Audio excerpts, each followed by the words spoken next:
Boom, what is going on, y'all? It is Justin, and we are back at it again with another YouTube video. Today we are discussing 5 things I wish I knew before becoming a barber. Right? And so honestly, we're gonna jump straight into it. Number 1, numero uno. The first thing that I wish I knew before becoming a barber would have to be how straining this craft is on the body. Right, I have been cutting hair for 8 years, going on 9. Glory be to the Most High. However, oh my gosh, bro, I think like 2 or 3 years into the game, my hands, my back, my lower back, my legs, like, man, I really started like falling apart. And I really wish I knew how strenuous it is to just stand in place. Like not actually moving your body around. As a kid, we run, we're walking in between classes, all this type of stuff. Like movement is consistent as a child, but once you grow up and you're in a workspace where you're confined to, 4 walls or something like that, movement becomes very limited. And specifically in this craft where your arms are held out forward, your posture is incorrect to actually operate well in this craft. It causes a lot of turmoil. There's a lot of barbers who are out here with a lot of body pains that they likely didn't know that they were going to get. And I was one of those barbers. Number 2, numero dos, would be how ego-filled the barber industry is. Y'all, if y'all don't know, oh my gosh. Bro, it's just like unspoken competition. And it's sad because it'll be in the barbershop. Like people will be beefing or like egotistical towards somebody that they're making money with.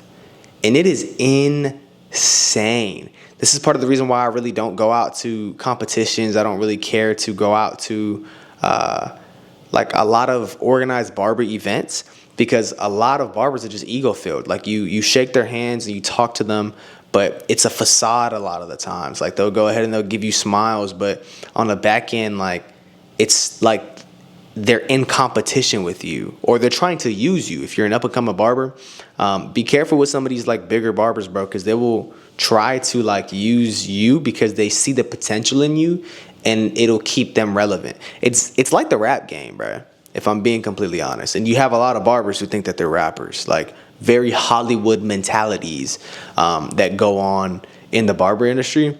And it's kind of crazy, bro. It's kind of crazy. Personally, like I believe that ego, I made an acronym for ego, and ego is EGO, so extinguishing God out or exiting God out. Anytime you have built up this ego, you've built up this facade, and you've created an extra character within yourself, and it's not you. And it's pretty sad.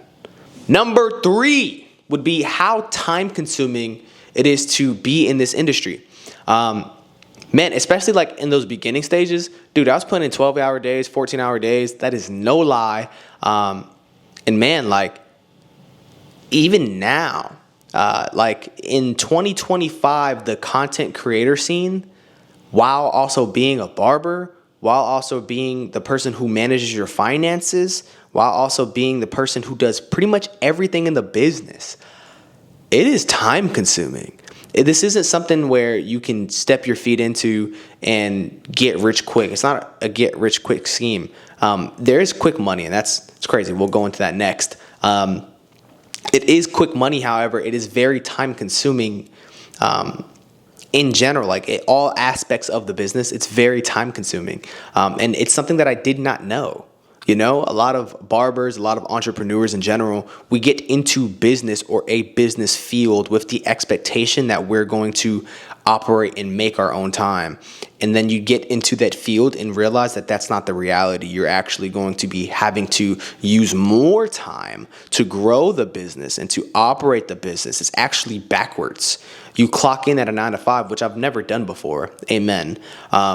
You clock into a 9 to 5 and you're on someone else's time. You're here from here, you're here from this time to this time, and that's it. Whereas as an entrepreneur, as a barber, every single part of your life for a season is like operating around the business. You have to figure out how to keep this thing going, no matter if we're having another 2020 or if we're having a 2008. You know what I mean? Like you are the driving factor of whether or not you make money. There's nobody giving you a check.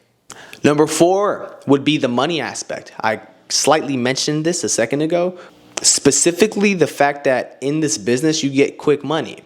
You know, you get $20 here, $30 here, $40 here. In my case, 75, $80 an hour.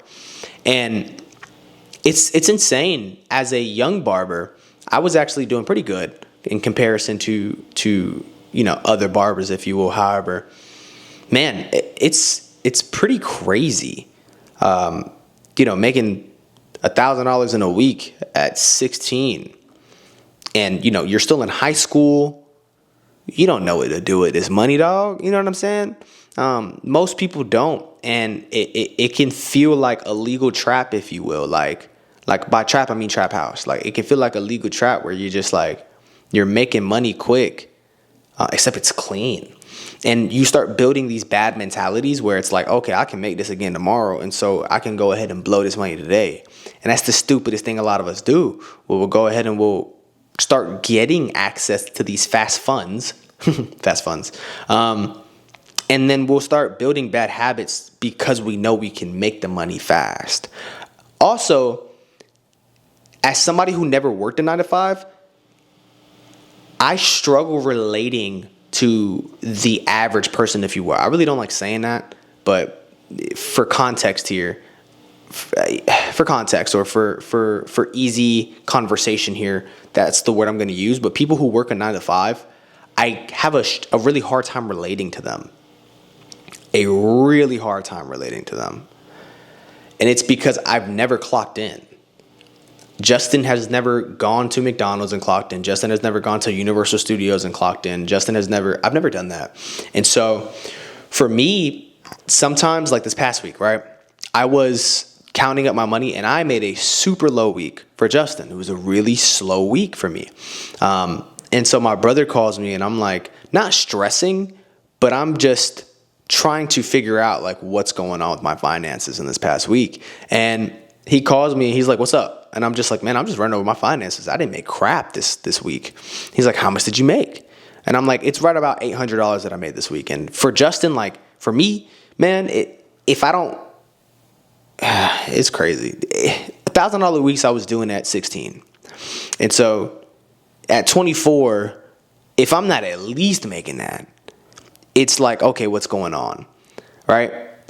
And that's a very humbling thing to be able to say after my brother brought some correction to the way I was looking at it, right? So he's like, I mean, okay, cool. Like, how many hours did you work? In this past week, I only cut 11 heads. So I only worked 11 hours. And so he was like, okay, dude. He was like, bro, think about it this way is what he said. He said, you worked 11 hours in 1 week and made $800. He was like, that's somebody's whole shift. That's somebody's 1 day shift, and you made more than them in one of their shifts than they made in about a week and a half of their work. And stuff like that, like when I hear it, I'm just like, one, I'm blessed, like thank God. But two, like I said, I'm really in tune with like other people or other people's like realities, if you will. Like when my homies mention like a certain price or something and I'm like, oh, that's nothing. And like, that's expensive. In my head, like certain things, because this is quick money and because my perception of income is completely different than somebody else's, it really messes with me personally when I'm just like, dude, like I don't even understand that. And I genuinely don't. But thankfully, my brother has actually worked on 9-to-5 and is also an entrepreneur. So he understands both sides. And so when I have conversations like this with him, he sometimes can make me understand things. Thank you, Saytho. Number 5, getting into this business, having people trust you to actually cut their hair is the most difficult thing in the world. Even now, like I have people, new barbers or new clients who I will be talking to in the streets or like outside, right? Not through social media, not through YouTube or anything like this, but actually like out and about. And it's almost like you have to convince somebody to trust you. You can say you've been cutting for 8 years. You can walk around with the clean haircut. You can show them your work, and a trust boundary is still there. Specifically when you're coming into the business though, right? 5 things I wish I knew before cutting hair, right? So specifically when you're coming into the business, it is very difficult. It is very difficult for you to get someone to trust you to cut their hair. For me, it was very interesting too because I was a barber, a Puerto Rican, in a black barbershop. I was like the only one, bro.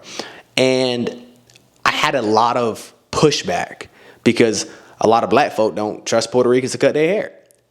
At least in the time when I started to cut. I had a lot of I had to push through that a lot, bro. Where I would have conversations with people and people would be like, "Oh, you ever cut a black person?" And I'm like, "Fam, like most of my clientele is black." Like, I'm like, what are you even talking about? And them looking at me for face value, they like wouldn't believe me. And it was just very interesting. And that was my like POV, right? That's not everybody's POV because you may not be a Puerto Rican in a black barbershop. You may be a white person in a white barbershop. And this will still be an issue if you're a beginner barber, if you don't have proof of concept, if you don't have photos to give them, if you don't have videos to show them, if you don't have a good haircut yourself. And if you don't have the years or how long have you been cutting hair, that's one of the first questions people ask you when they find out that you're a barber. And if you tell them a year, they're going to be like, huh? You know, you tell them 2 years, anything past like 3-4 years, now people will start to like trust you a bit more easier. But even then, bro, like it's a tough ship to sail, if you will. It's a tough car to drive, man. People are very pessimistic and people are they're hard critics, especially in the barber space. People judge before they even know. You know what I mean? And yeah, man, those are 5 things that I wish I knew before cutting hair. I hope you guys enjoyed this. Yeah, subscribe for more content, like, comment, and do all that, man. Peace and love. Jesus loves y'all. Yes, sir.